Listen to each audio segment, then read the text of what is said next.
বলকচোন আজি চাওঁ আমাৰ ঘৰত থকা পাচলিৰ বাগিচাখন। আমাৰনো বাগিচাখনত কি পাচলি আছে চাওকচোন বলক।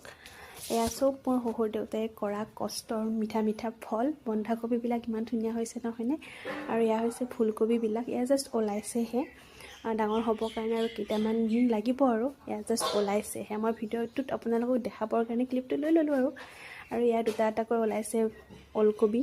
মই কিন্তু ওলকবি খাই ভাল নাপাওঁ, তথাপিও দেখাইছোঁ আৰু দেউতাই খাই ভাল পায়।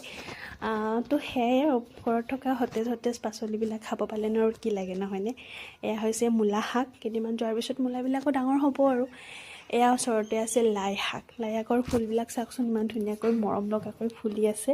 সঁচাকৈ এই পাচলি বাগিচাখনৰ মানে একদম সৌন্দৰ্যটো কি ক'ম আৰু, হাইৰে হাই একদম মজা হৈ আছে। আৰু ইয়াত তলতে আছে পালেং শাক। পালেং শাকবিলাকো বহুত ডাঙৰ ডাঙৰ হৈছে পাতবিলাক, তাকে মায়ে নি বনায়ো আছে।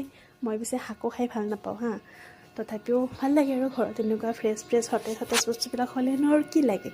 বেঙেনা খাই কিন্তু বহুত ভাল পাওঁ। আৰু কোনে কোনে বেঙেনা খাই ভাল পায় প্লিজ কমেণ্ট এটা কৰিবচোন। বেঙেনা যেনেকৈ দিলেও বহুত ভাল পাওঁ, পুৰি ভাজি যি কৰি দিলেও আৰু বেঙেনা বহুত বেছি প্ৰিয়। তো সেয়াই আৰু বেঙেনাৰ পগলা মই বহুত বেছি। তাৰপিছত বেঙেনাৰ ওচৰতে আছে এয়া নেমু টেঙা। নেমু টেঙাটো গৰমৰ দিন আহি আছে, বহুত বেছি দৰকাৰী বস্তু হয়। নেমু টেঙা চৰবত পালে গৰমৰ দিনত আৰু কি লাগে নহয়নে? তাৰপিছত সেয়া চাওকচোন ধুনীয়া ধুনীয়া ফুলবিলাকো ওলাই আছে আৰু ডাঙৰ হৈ আছে। এয়া পুদিনাও বহুত বেছি ভাল পাওঁ গৰমৰ দিনত, পূৰা দৰকাৰী বস্তু এইবিলাক। আৰু এয়া হৈছে বিন গছ, এয়া বিনবিলাকো লাগিছে আৰু এপদ দুপদকৈ লাগি আছে। মই একেবাৰে ভিডিঅ'টো বনাব আহোঁতে একেলগে বিন মই ছিঙিলোঁ, দেখি পাই কিবা ৰ'ব পৰা নাই আৰু ছিঙি দিলোঁ।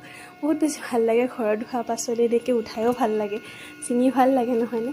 এয়া চাওকচোন দুপৰীয়াৰ ভাজিৰ কাৰণে পূৰা বিন ছিঙি ৰেডি কৰিলোঁ আৰু মই বহুত ভাল পাওঁ দেই এইবিলাক সঁচাকৈ। এয়া চাওকচোন বিলাহীবিলাকো লাগিছে, কেঁচা হৈ আছে, পকিবৰ কাৰণে টাইম লাগিব আৰু এয়া জাষ্ট ওলাইছে আৰু। তাৰপিছত এয়া হৈছে জলকীয়াবিলাকো লাগিছে আৰু ধুনীয়াকৈ, ডাঙৰ হোৱা নাই ভালকৈ আৰু ডাঙৰ হ'ব বাকী আছে আৰু, কিন্তু ধেৰ লাগিছে। এয়া ঘৰৰে